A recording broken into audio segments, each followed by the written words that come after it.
Howdy y'all, I am Ice Gold, and I wanted to wish all of my American viewers a happy 4th of July, even though this could very well be the last one we experience as we know it today. And I say this because by now I really, truly, sincerely hope you've heard of this little thing called Project 2025. The short version of it is, if Donald Trump wins the November election, he and his administration are going to push the most regressive agenda in American history. I wish I was joking. The long version of it, and I've got a lot of time to fill here, is that the Heritage Foundation, a far-right extremist group dedicated to bringing us back to the 19th century and undoing all of the progress this country has made since then, published a 920-page manifesto last year detailing their plans to, ironically, give the federal government the most power it has ever had in this country's history. It's the party of small government. They're now actively trying to become the party of big government and give the federal government rather, all of the power in the world. And anyway, the Heritage Foundation has concocted this plan. It's all laid out on their website, but they're really banking on Trump winning this November. And that's the big thing that's really important. They have all this heinous stuff planned, but if their guy loses, they'll at least have to push their Christo-fascist takeover of the United States back another 4 years. Get out and vote when the time comes is just what we've got to do. We're going to keep having these quote-unquote most important election of our life cycles for the foreseeable future because you bet your ass Project 2025 is going to become Project 2029 if Trump loses. And I want to get that out of the way early in the video. If you will be 18 years old by November 5th and you are an American citizen, of course, register as soon as you can and vote when the time comes. And I mean, I'm not going to outright tell you who to vote for. I can't force you to vote for anyone, but I want to let this little saying resonate in your mind for a bit. You don't know what you truly have until it's gone. And I know things may not be all that great right now, but they can always be two hells of a lot worse. And it's up to the people to decide whether they want that or not. And it is pretty clear cut as to who wants to enact all of the policies that I'm about to cover and who will not. Vote for who you think best represents your interests. To that end, some of y'all may have seen this meme with a blue emoji and a wall of text next to it saying, Project 2025 isn't that extreme. And honestly, I'm sad to see that this is the only real bit of info that's sort of made it big in the media, on social media platforms like Twitter, because all of the major outlets have given just radio silence on it. But it is at least something, and I'm glad my generation has finally been seeing what they're up against if Trump wins in November. And just let me rattle off all the policies in Project 2025 that are covered by this meme, which is really just the tip of the iceberg. Unrestricted executive power, and I'll get back to this in a bit because developments have happened in the past week regarding it, replace 50,000 civil servants with loyalists, invoking the Insurrection Act of 1807, prosecute political opposition, abortion surveillance, ban abortion pills, prohibit the mailing of abortion pills, abolish same-sex marriage, forbid gay couples from adopting babies, ban transgender healthcare, repeal LGBT anti-discrimination laws, ban pornography. Actually, this would be pretty good if it happened, just, not for the reasons they want. Ban queer media, mass deportation of immigrants, restrict legal immigration to the United States, build immigration internment camps, revoke birthright citizenship, mostly targeted at DACA and Dreamers, dismantle environmental regulations even more than they've already been, deny the existence of climate change even more than they already do, prioritize drilling more fossil fuels, eliminate the Department of Education, end student loan forgiveness programs, taxpayer money going to religious schools, Christian ones in particular, because they'd say screw all the other religions, destroy unions and collective bargaining, remove overtime protection laws, gut benefits for millions of workers like healthcare and all that, repeal the Affordable Care Act, full privatization of Medicare, and drop coverage for millions under Medicare. And that's just what's in the meme. It didn't cover forced Bible study in schools, or mandatory internet surveillance, or executing illegal immigrants crossing the border on site. Basically, it'd throw us into a massive humanitarian crisis. And again, this is the tip of the iceberg. They have a website called project2025.org where the full 920-page manifesto is out on full display. To cover some of the stuff from the meme, I wanted to first talk about the unrestricted executive power part.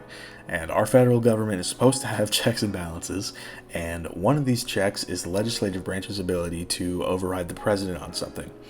and with unrestricted executive power, the president would effectively be turned into a king or a dictator, something the Heritage Foundation no doubt knows and is in full support of.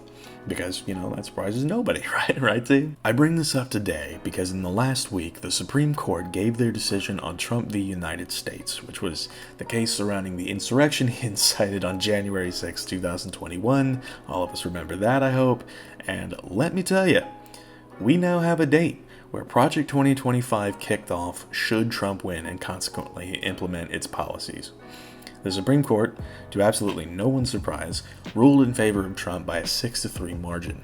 And the 6 that you'd expect to vote this way voted that way, and it really goes to show why the Heritage Foundation couldn't get started on their fascist takeover until now.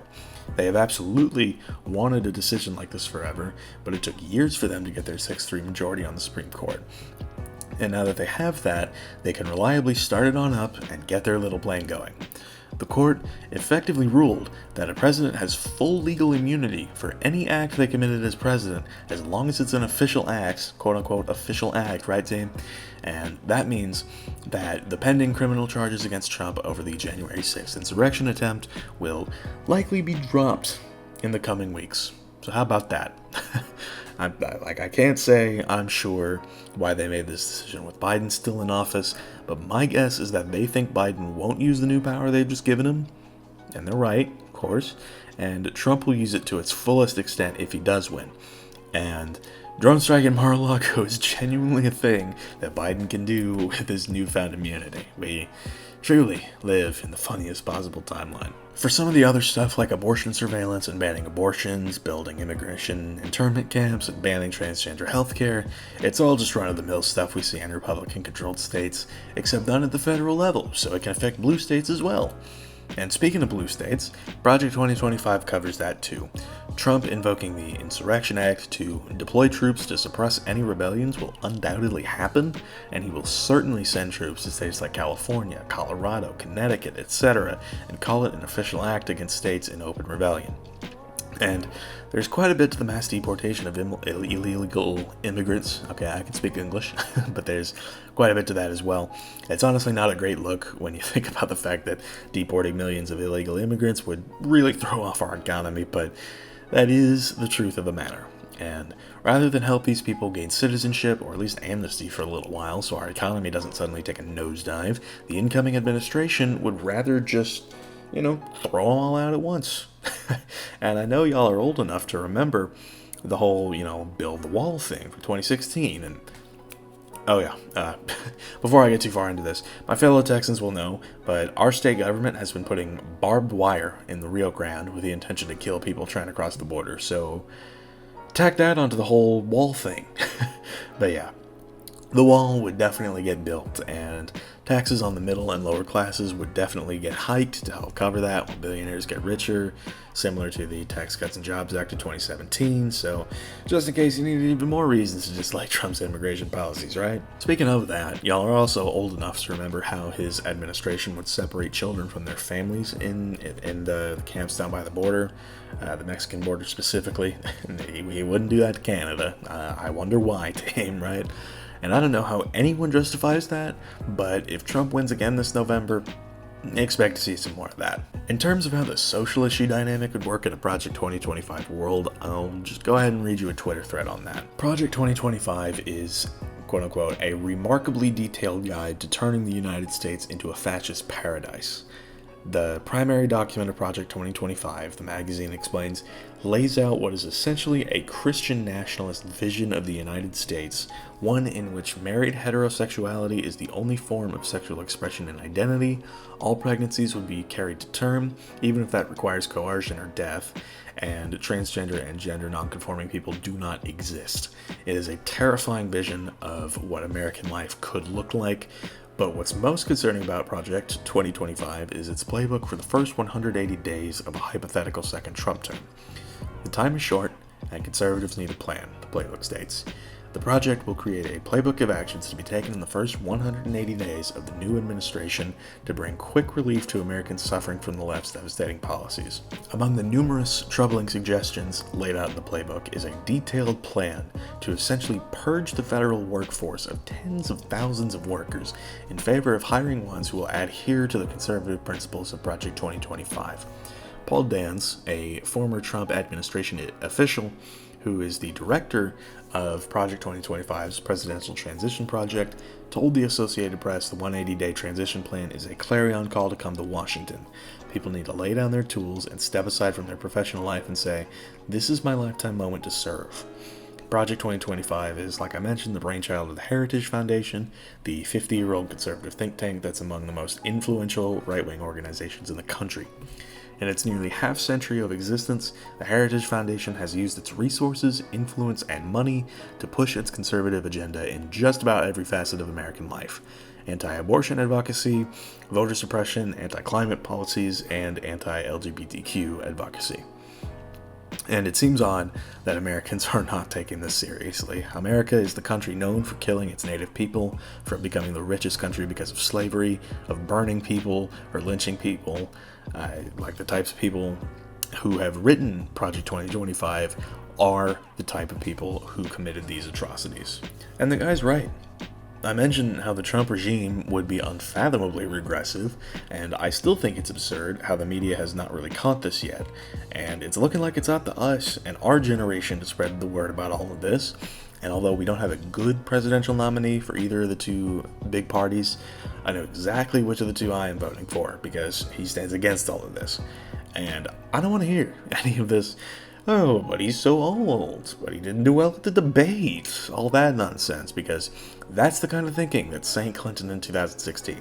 She clearly had her issues too, and everyone collectively understood that she was not a great candidate, but all everyone in the swing states needed to do was vote for her and not Jill Stein, and we wouldn't be facing this right now.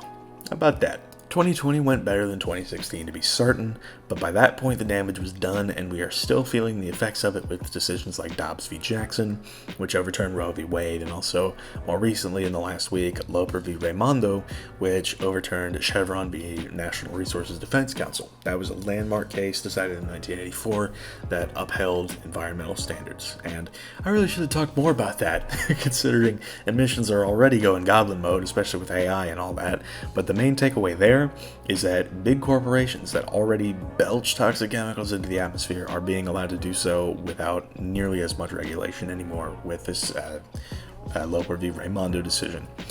And I did also want to throw this in towards the end. Project 2025, for whatever reason, calls for no more transit funding, so just so I can speak some of y'all's language, that means that the price of groceries, the price of, your 10-piece nugget meal at McDonald's is going to skyrocket because no more transit funding, the supply chain is going to just sort of go up in flames. So what's even the point of fascism if you can't make the trains run on time, right, team? We're facing an important decision in our country's history this November, and it'll be the most important election out of the big three so far this century, with the others being 2000 and 2016. If Republicans win a third time out of three, it is game over. We had a good run, but, the Roberts Court has gone fully rogue and will give Trump the green light anytime his Christ-a-fascist regime hits a constitutional snag. And I know many of y'all are not particularly fond of Biden, but, and I'll say this for the millionth time, your options this November are voting for Biden as a neutral move or voting for Trump as a negative move. I wish we had a positive move, but we don't. The decision is yours. If you live in or are registered in Nevada, Arizona, Wisconsin, Michigan, Pennsylvania, North Carolina, or Georgia, your votes will be the deciding factor in whether or not Project 2025 becomes the reality we're all stuck with forever. And it will be forever with how corrupt things will get with the second Trump term. And there's no doubt I'll need to make a part 2 to this video as we get closer to election day. Maybe not even a Minecraft video so I can at least reach more of my viewers, but for now, thank y'all for watching. I've been Ice Cold. Be sure to like, subscribe, and leave 50 comments for the algorithm. My Discord is down in the description if you want to chat with me some more. And I will see y'all later.